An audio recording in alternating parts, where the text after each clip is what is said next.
ఈ ఆనందంగా ఉండాలి అంటే కొన్ని ఇంపార్టెంట్ విషయాలు మీరు గుర్తుపెట్టుకోవాలి. Number 1, first and foremost thing, మీ ఆనందం ఇతరుల చేతిలో పెట్టకండి. Very very very very subtle. ఈ మాట అర్థం కాదు మీకు. పదే పదే అదే మాట రాసుకుని చూసుకోండి. నా ఆనందం ఎవరి చేతిలో పెడుతున్నా?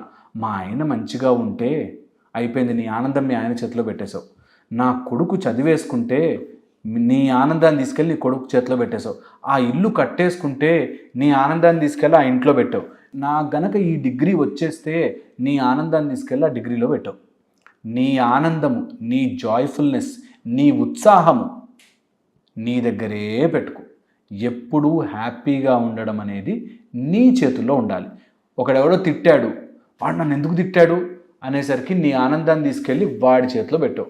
వాడు ఒకవేళ నిన్ను పొగిడితే నువ్వు ఆనందంగా ఉంటావు, లేదంటే నువ్వు ఎప్పటికీ ఆనందంగా ఉండలేవు.